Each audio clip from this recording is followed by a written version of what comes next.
आजकल बालों को लेकर हर किसी की जुबान पर एक ही प्रॉब्लम है, हेयर फॉल। डैंड्रफ या स्कैल्प इश्यूज तो हमेशा से रहे हैं, लेकिन हेयर थिनिंग और एक्सेसिव हेयर फॉल आजकल हर किसी को फेस करना पड़ रहा है। अब आप सोच रहे होंगे इतना हेयर फॉल आखिर क्यों हो रहा है। चलिए आज के वीडियो में मैं आपको बताती हूँ कुछ मेजर रीजंस जो आज के टाइम में सबसे कॉमन है और हो सकता है कि आप भी अननोइंगली इनमें से कुछ फॉलो कर रहे हैं। और साथ ही आपको मैं बताऊंगी घर के नुस्खे जिनकी मदद से आप अपना हेयर फॉल काफी हद तक कम कर सकते हैं। तो चलिए वीडियो शुरू करते हैं।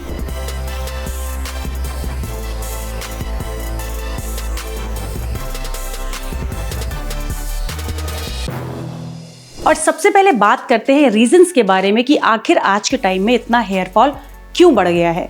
इससे पहले कि हम रीजंस के बारे में बात करें, मैं आपको बता दूं कि 50 to 100 हेयर स्ट्रैंड्स अगर आप डेली बेसिस पे लूज कर रहे हैं तो ये एक कॉमन सी बात है और इसमें आपको पैनिक करने की कोई जरूरत नहीं है। लेकिन आजकल लोग इससे काफी ज्यादा हेयर फॉल एक्सपीरियंस कर रहे हैं और ये चीज नॉर्मल नहीं है एंड दिस नीड्स अटेंशन। तो चलिए अब रीजंस के बारे में बात करते हैं। पहला है स्ट्रेस एंड फास्ट लाइफस्टाइल। आजकल की जिंदगी का फास्ट पेस और कांस्टेंट स्ट्रेस डायरेक्टली आपके हार्मोन्स को अफेक्ट करता है। अब आप एक बात बताइए, क्या आपको भी कभी एग्जाम्स, ऑफिस या डेली रूटीन की वजह से स्ट्रेस होता है? अगर हाँ, तो मैं आपको बता दूं कि स्ट्रेस से जो आपके हेयर फॉलिकल्स हैं वो वीक हो जाते हैं और हेयर ग्रोथ साइकिल डिस्टर्ब हो जाती है, जिससे हेयर फॉल बढ़ जाता है। तो अगर सच में आप हेयर फॉल को लेकर वरिड हैं तो अपने स्ट्रेस पर काम करिए। दूसरा है poor diet and nutrient deficiency. सोचिए, क्या आप रेगुलरली प्रोटीन, विटामिन्स और मिनरल्स लेते हैं? अगर आप सिर्फ फास्ट फूड, जंक फूड या प्रोसेस्ड मील्स कंज्यूम करते हैं तो आपके बाल वीक और ब्रिटल हो जाते हैं। हेयर ग्रोथ के लिए बॉडी को न्यूट्रिएंट्स चाहिए और अगर वो नहीं मिलते तो बाल गिरना शुरू हो जाते हैं। अगर आपकी डाइट में आयरन, बायोटिन यानी कि विटामिन B7, विटामिन B12 और प्रोटीन की कमी है तो ये डायरेक्टली हेयर थिनिंग और वीक हेयर फॉलिकल को ट्रिगर करता है। इसका मतलब है कि सिर्फ एक्सटर्नल केयर से काम नहीं चलेगा, आपको अपनी डाइट और न्यूट्रिशन पर भी फोकस करना होगा।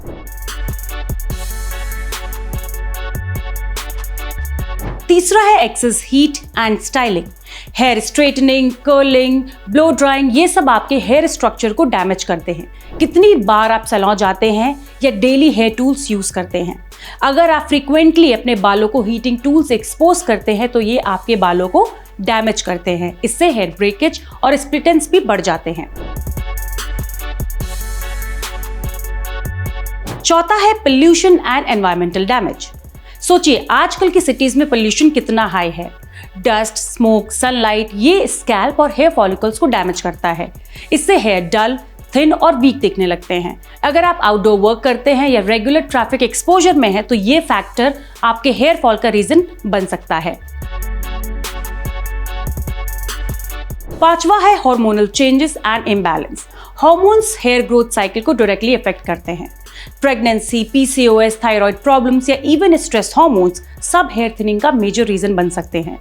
अगर आपके बाल सडनली थिन हो गए हैं या अचानक से आपको बहुत ज्यादा हेयर फॉल होने लग गया है तो इसे इग्नोर मत करिए, ये हार्मोनल इम्बैलेंस की वजह से भी हो सकता है।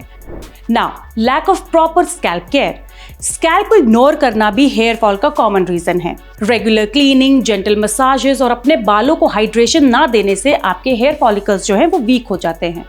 अगर आप शैम्पू सिर्फ 1 या 2 बार ही करते हैं या हार्श प्रोडक्ट्स यूज करते हैं तो स्कैल्प अनहेल्दी हो जाता है और हेयर फॉल भी बढ़ जाता है।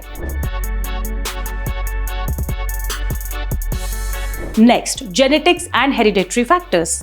कभी कभी हेयर फॉल सिर्फ जेनेटिक्स की वजह से भी हो सकता है। अगर आपके पेरेंट्स या ग्रैंड पेरेंट्स को अर्ली हेयर थिनिंग या बॉल्डनेस हुआ है तो चांसेस हैं कि आपको भी ये फेस करना पड़ सकता है। लेकिन इसका मतलब ये नहीं है कि आप इसके लिए कुछ भी नहीं कर सकते। प्रॉपर केयर और नेचुरल रेमेडीज से डिफरेंस देखने को मिल सकता है। अब जब आप इन रीजंस को समझ गए हैं तो चलिए मैं आपको साथ में शेयर करती हूँ 7 घरेलू नुस्खे जो नेचुरली आपके बालों को लंबा, मोटा और शाइनी बनाएंगे। ये कंप्लीटली केमिकल फ्री हैं और इजीली घर पर फॉलो किए जा सकते हैं। सबसे पहला है कोकोनट ऑयल यानी कि nature's miracle. Coconut oil massage को अंडरएस्टिमेट ना करें। ये सिर्फ मॉइस्चराइजिंग के लिए नहीं है बल्कि हेयर ग्रोथ और स्कैल्प हेल्थ के लिए भी बेस्ट है। थोड़ा सा कोकोनट ऑयल लें और अपनी फिंगर टिप से स्कैल्प पर सर्कुलर मोशन में जेंटली मसाज करें। मसाज से ब्लड सर्कुलेशन इंप्रूव होता है, जिससे हेयर फॉलिकल्स जो है वो स्ट्रांग होते हैं और बाल नेचुरली ग्रो करते हैं। अब आप कुछ टिप्स भी सुन लीजिए। रात को लगाइए और सुबह माइल्ड शैम्पू से वॉश कर दीजिए। वीकली 2 से 3 बार कंसिस्टेंट यूज से ही रिजल्ट्स देखने को मिल सकते हैं। अगर आप चाहें तो थोड़ा सा करी लीव्स का पेस्ट कोकोनट ऑयल में मिक्स करके भी यूज कर सकते हैं फॉर बेटर रिजल्ट। दूसरा है onion juice, the secret for hair growth. थोड़ा अनयूजुअल लग सकता है, लेकिन अनियन जूस में सल्फर और एंटीऑक्सीडेंट्स होते हैं जो कोलाजन प्रोडक्शन को बूस्ट करते हैं और बाल स्ट्रांग बनाते हैं। अब जानते हैं कि इसे कैसे यूज करना है। एक मीडियम साइज अनियन का जूस एक्सट्रैक्ट करें, डायरेक्टली स्कैल्प पर 20 से 30 मिनट्स के लिए अप्लाई करें। माइल्ड शैम्पू से फिर वॉश करें। अब क्योंकि बहुत से लोगों को स्मेल से प्रॉब्लम होती है, तो अनियन जूस डायरेक्टली स्कैल्प में अप्लाई ना करके इसमें थोड़ा सा एलोवेरा या हनी मिक्स कर सकते हैं। इससे स्मेल कम हो जाती है और हेयर ग्रोथ बूस्ट भी होती है। तीसरा है aloe vera gel, hydration and shine के लिए best. Fresh aloe vera gel scalp को नेचुरली हाइड्रेट करता है और डैंड्रफ को रिड्यूस करता है। ये हेयर को स्मूथ और शाइनी बनाता है और हेयर फॉल भी कम करता है। अब इसे कैसे यूज करना है? एलोवेरा लीफ से फ्रेश जेल निकाल के स्कैल्प और हेयर पर इवनली लगाएं। 45 मिनट्स के लिए इसको छोड़ दें। उसके बाद माइल्ड शैम्पू से वॉश कर लें। अब एक और टिप सुन लीजिए। अगर आपके बाल ड्राई हैं तो एलोवेरा को कोकोनट ऑयल के साथ मिक्स करके लगाएं। इससे मॉइस्चर और शाइन दोनों मिलेगी। चौथा है egg hair mask, which is like a protein power. Egg protein और बायोटीन से रिच है, जो हेयर थिकनेस और ग्रोथ के लिए परफेक्ट है। रेगुलर यूज से ब्रिटल और वीक बाल स्ट्रांग हो जाते हैं। इसे कैसे बनाना है, कैसे लगाना है, ये भी सुन लेते हैं। एक एग का योक और व्हाइट मिक्स करें, हेयर और स्कैल्प पर इवनली लगाएं। 20 से 25 मिनट्स के लिए छोड़ दें। कोल्ड वाटर से उसको वॉश करें, गर्म पानी से नहीं। और हाँ, अगर आपको एग की स्मेल पसंद नहीं है तो इसमें भी आप थोड़ा सा हनी या लेमन ऐड कर सकते हैं। नरिशमेंट भी मिलेगा और स्मेल भी कम होगी। पांचवा है फेनुग्रीक सीड्स, यानी कि मेथी, जिसको हम नेचुरल हेयर फॉल फाइटर भी बोलते हैं। फेनुग्रीक सीड्स हेयर ग्रोथ के लिए एंशिएंट रेमेडी है। ये हेयर फॉलिकल्स को नरिश करते हैं और हेयर फॉल को प्रिवेंट भी करते हैं। अब इसे कैसे यूज करना है ये भी जान लेते हैं। 2 टेबलस्पून मेथी सीड्स ओवरनाइट सोक करें। नेक्स्ट मॉर्निंग पेस्ट बना के स्कैल्प और हेयर पर लगाएं। 30 से 40 मिनट्स बाद इसको वॉश कर दें। अब एक और टिप जान लेते हैं। अगर आप रेगुलर यूज करते हैं, आप देखेंगे कि हेयर टेक्सचर सॉफ्ट और स्ट्रांग हो जाएगा। मेथी पेस्ट को योगर्ट के साथ मिक्स करने से और भी ज्यादा इफेक्टिव रिजल्ट देखने को मिलते हैं। Healthy diet, nutrition from with in. External care के साथ साथ इंटरनल न्यूट्रिशन बहुत जरूरी है। अगर बॉडी को प्रॉपर प्रोटीन, विटामिन्स और मिनरल्स नहीं मिलते तो बाल आपके वीक हो जाते हैं। तो आपको ये सारी चीजें इंक्लूड करनी है अपने डाइट में, जैसे कि प्रोटीन जैसे एग्स, पनीर, चिकन। विटामिन्स जैसे green leafy vegetables, carrots, sweet potatoes. Omega 3 add करें, जैसे कि flax seeds, walnuts, fish. Iron and zinc, जिसमें आता है nuts, seeds, jaggery and dry fruits. एक और टिप सुन लेते हैं। हाइड्रेशन भी इंपॉर्टेंट है। रोज 2 से 3 लीटर पानी जरूर पिए। स्कैल्प हाइड्रेटेड रहेगा और हेयर नेचुरली शाइन करेगा। 7. Avoid heat and chemicals, protect your hair. Excessive hair styling और केमिकल हेयर डैमेज का सबसे बड़ा रीजन है। स्ट्रेटनर्स, कर्लर्स, केमिकल शैम्पूज और हेयर डाइज से हेयर ब्रिटल हो जाते हैं और ब्रेकेज भी बढ़ जाता है। तो इसमें आपको क्या करना है? नेचुरल ऑयल्स और जेंटल शैम्पू का यूज करना है। हेयर ड्रायर्स और हीट स्टाइलिंग टूल्स कम से कम यूज करें। अगर आपको हेयर कलर करना है तो हर्बल या नेचुरल डाइज प्रेफर करें। और हाँ, रेगुलर ट्रिमिंग जरूर करवाएं, क्योंकि इससे स्प्लिट एंड्स कम होते हैं और हेयर नेचुरली हेल्दी दिखते हैं। तो दोस्तों, ये थे 7 घरेलू नुस्खे जो आपके बालों को नेचुरली लंबा, मोटा और शाइनी बनाएंगे। ध्यान रहे, कंसिस्टेंसी और पेशेंस बहुत जरूरी है।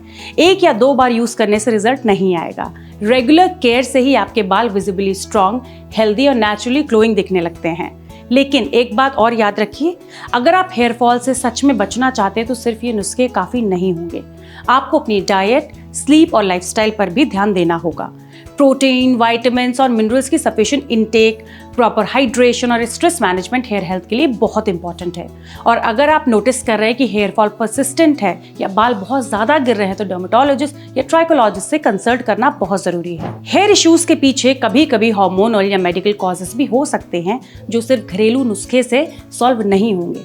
तो दोस्तों, आप इन टिप्स को अपनी रूटीन में इंक्लूड करें, हेल्दी लाइफस्टाइल मेंटेन करें और हेयर केयर के साथ साथ ओवरऑल वेलनेस पर भी ध्यान दें। और हाँ, अगर आप चाहते हैं कि मैं नेक्स्ट वीडियो में आपके लिए 5 top special DIY hair mask share करूं, जो सिर्फ 15 मिनट में बन जाते हैं और हेयर फॉल को और भी ज्यादा इफेक्टिवली रिड्यूस करते हैं। तो कमेंट करके जरूर बताइए कि आपको ये वीडियो पसंद आई या नहीं और आपका फेवरेट हेयर टिप कौन सा है। मैं आपसे फिर मिलूंगी अगले वीडियो में। Till then keep watching fit Tak. Wait, lifestyle के लिए 10 अलग पेजेस क्यों फॉलो करना? Health, fitness, yoga, mental wellness, सब कुछ एक ही जगह, fit Tak. Simple tips, expert insights, real conversations. Life upgrade करो easy way. Watch only on fit Tak YouTube.